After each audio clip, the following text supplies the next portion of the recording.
बंधु, 8 प्रकार के विवाह हमारे यहाँ होते हैं। कितने? 8। हमारे देश में 8 प्रकार के विवाह होते थे। एक विवाह होता है ब्राह्म विवाह। आप कहो तो मैं बता भी दूं ब्राह्म विवाह कैसे होता है। बंधु, ब्राह्म विवाह में कुछ नहीं देखा जाता, योग्य व्यक्ति को अपनी बेटी दान कर दी जाती है, बस। जैसे महाराज मनु ने अपनी बेटी देवहूति को कर्दम ऋषि को दान कर। इस विवाह का नाम है ब्राह्म विवाह। एक विवाह होता है दैव विवाह। यह विवाह बड़ा विचित्र होता है। मैंने देखा और तूने देखा, बस राधे राधे हो गए। इस विवाह में मंडप नहीं होता। एक विवाह होता है प्राजापत्य विवाह। बंधु, ये विवाह संतानोत्पत्ति का एक लक्ष्य होता है, बस। किसी भी जाति का भी ध्यान नहीं दिया जाता, बस कन्या का पिता को एक ही लक्ष्य है कि मेरी बेटी से कोई बेटा हो जाए। क्या नाम है इस विवाह का?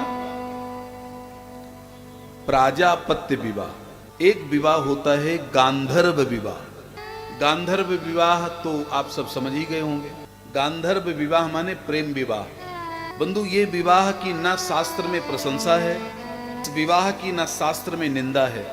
ये विवाह कहीं भी हो जाता है। ट्रेन में चलते चलते हो जाए, हॉस्टल में हो जाए, फेसबुक में हो जाए, होटल में हो जाए, रास्ते में चलते चलते हो जाए, कहीं भी हो सकता है।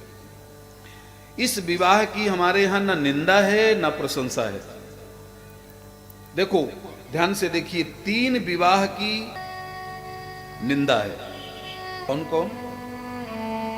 राक्षस विवाह, असुर विवाह और पैशाच विवाह। ये 3 विवाह की निंदा है। राक्षस विवाह कैसे?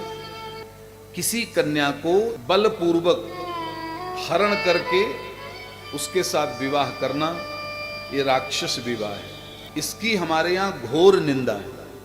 दूसरा, पैशाच, परिवार का नाश करके, कन्या के परिवार का नाश करके, हत्या करके फिर कन्या के साथ विवाह करना, इसकी घोर निंदा है। अब प्रश्न उठता है कि हम कौन सा विवाह करें? बंधु, हमारे यहां केवल आर्ष विवाह की ही प्रशंसा है। आर्ष विवाह माने वैदिक विवाह, जिस विवाह में मंडप हो, मंत्र हो, ब्राह्मण साक्षी हो, सूर्य चंद्रमा साक्षी हो, अग्नि साक्षी हो, कुटुंबी साक्षी हो, संबंधी साक्षी हो, ऐसे ही विवाह को हमारे यहाँ प्रशंसा की गई है। हमारी आप सबसे प्रार्थना है, इसी विवाह को बढ़ावा दिया जाए। जाति से इतर विवाह कभी नहीं करना चाहिए। हमारी बेटी बैठी रहे, हमारा बेटा बैठा रहे। भगवान से प्रार्थना करो कि हम अपनी जाति में ही विवाह करेंगे। बंधु, हमारे यहाँ कोई भी जाति न कमजोर है और न कोई जाति ऊंची है। ब्राह्मण, क्षत्रिय, वैश्य और चतुर्थ वर्ण सब बराबर हैं। ब्राह्मण को ब्राह्मण में, क्षत्रिय को क्षत्रिय में, वैश्य को वैश्य में और चतुर्थ वर्ण को चतुर्थ वर्ण में ही विवाह करना चाहिए।